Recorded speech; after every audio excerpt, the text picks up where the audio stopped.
Vous souhaitez devenir développeur web ou vous l'êtes déjà et vous avez envie d'encore progresser, vous êtes au bon endroit. Bonjour, pour faire suite à ma vidéo sur les 7 erreurs qui vous empêchent de progresser dans votre parcours de développeur web, aujourd'hui nous allons voir 10 conseils qui vont vous permettre d'accélérer votre progression et de devenir le développeur web aguerri que vous rêvez d'être. Conseil numéro 1, apprendre et réaliser des tutoriels. Vous avez des tutoriels écrits ou des tutoriels vidéo, notamment sur YouTube ou plein d'autres plateformes de formation qui vont vous permettre de progresser petit à petit. Vous pouvez chercher à apprendre de nouveaux langages ou de nouveaux frameworks, mais il est surtout très important d'apprendre de nouveaux concepts dans les langages et frameworks que vous connaissez pour améliorer votre expertise dans ces domaines. Bien sûr, quand vous suivez un tutoriel, n'oubliez pas de prendre des notes et d'essayer de pratiquer un maximum sur ce que vous avez vu dans le tutoriel pour assimiler les connaissances et être capable de ressortir ce que vous avez vu dans un prochain projet. Ce qui nous emmène au point numéro 2, pratiquer au travers de projets. Je vous conseille d'essayer de reproduire des designs par exemple sur la plateforme Dribbble. Ça va vous permettre de réfléchir et de chercher la solution pour intégrer ce design. Alors que quand on essaye d'intégrer quelque chose qu'on a en tête, on va automatiquement se brider à ce qu'on est capable de faire. Et bien entendu, ça nous permet d'acquérir de nouvelles idées et de chercher des nouvelles techniques pour intégrer ces designs bien particuliers.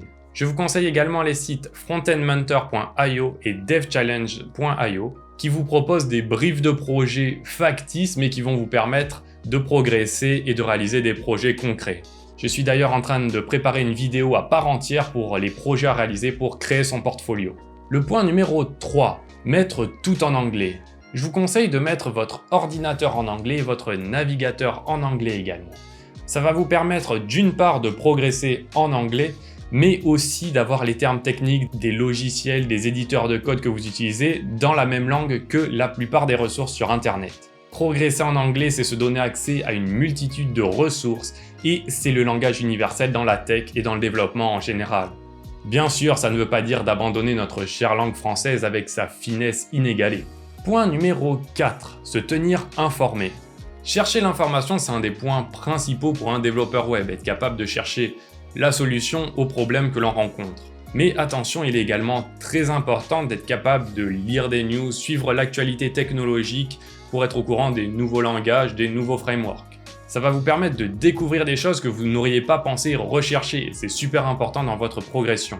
Je vous conseille au quotidien ou de manière hebdomadaire de suivre des sites de dev ou de nouvelles technologies. En site de dev, je vous conseille Dev2 qui propose des articles, des discussions ou des tutoriels au sujet du dev. Pour l'actu, je vous conseille également Hacker News et Hacker Noon. Je vous conseille également de lire des articles sur Medium, il y a pléthore de sujets intéressants. Abonnez-vous également à des groupes Facebook au sujet du développement avec des gens qui écrivent des articles très intéressants à lire.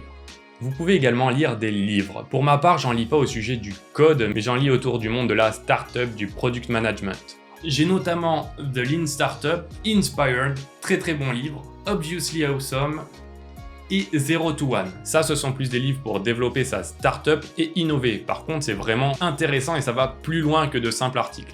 Point numéro 5, essayez de reproduire un design. Quand vous naviguez sur Internet, vous allez peut-être rencontrer des sites hors du commun où vous allez vous demander mais comment ils ont fait cet effet, cette animation ou juste cette mise en page. C'est super important d'essayer de les reproduire, vous allez apprendre énormément, vous allez étoffer votre palette de compétences et c'est des idées que vous allez pouvoir utiliser dans de futurs projets. Je vous conseille également de feuilleter des sites comme CodePen ou Tympanus. Tympanus par exemple, il y a des tutoriels avec des techniques ultra élaborées à mettre en place avec une démo et ça donne clairement envie. Par exemple cet effet de route futuriste en arrière-plan, ou encore ce personnage animé qui suit le curseur de la souris. Ça va également vous permettre de comprendre comment ils en sont arrivés là et qu'est-ce qu'il faut apprendre pour que vous soyez à même de les faire.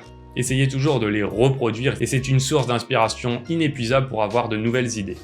Ça peut notamment faire la différence à un recruteur si vous lui montrez des intégrations hyper élaborées. Point numéro 6, travailler en équipe et progresser ensemble. Déjà, dans votre vie de dev, vous allez être amené à ne pas faire tous vos projets tout seul, donc s'habituer à travailler en équipe, c'est indéniable, notamment avec les systèmes de versionning ou les outils de gestion de projet. Vous pouvez rejoindre des groupes où vous allez poser des questions, mais aussi n'oubliez pas d'aider les autres en répondant quand vous êtes en mesure de le faire. Bien sûr, n'oubliez pas Stack Overflow que vous connaissez sûrement, mais on a souvent tendance à consulter des réponses à des questions que l'on se pose parce que quelqu'un s'est déjà posé la question avant nous. Mais n'oubliez pas de participer à la communauté en posant vos questions ou en répondant quand vous pouvez le faire également. Vous pouvez également vous mettre à faire de l'open source. Il y a de très bons guides sur internet pour savoir comment débuter et participer à un projet open source sur GitHub. Point numéro 7. Avoir un mentor. L'idéal, c'est d'avoir quelqu'un qui est au poste que l'on vise ou encore plus haut. Ça peut très bien être un ami, un collaborateur de travail, même un client ou n'importe quelle connaissance virtuelle. Ça va vous permettre d'avoir des conseils, d'échanger et d'avoir des retours de son expérience à lui.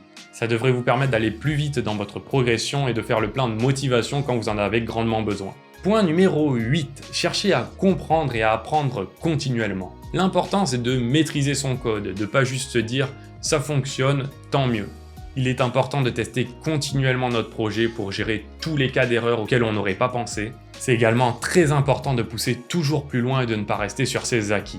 Chercher à apprendre continuellement, c'est ça qui fait l'âme d'un bon développeur qui cherche continuellement à apprendre et à rester à la pointe dans les nouveaux langages, dans les nouveaux frameworks qui apparaissent. Point numéro 9 et du coup avant-dernier, participer à des événements du type hackathon ou des conférences. Lors d'un hackathon, vous allez avoir des deadlines et un enjeu qui vont vous pousser à réaliser quelque chose que vous n'aurez jamais fait tout seul chez vous. Et avec les conférences, vous allez pouvoir faire de nouvelles rencontres et de découvrir des sujets qui vous intéressent plus en profondeur. Vous allez également découvrir des choses que vous ne connaissez absolument pas et qui vont peut-être vous intéresser énormément. Point numéro 10, prendre du plaisir. N'oubliez jamais de faire des pauses, de vous détendre. Faites des projets qui vous plaisent ou au moins apprenez à prendre du plaisir dans les projets que vous réalisez.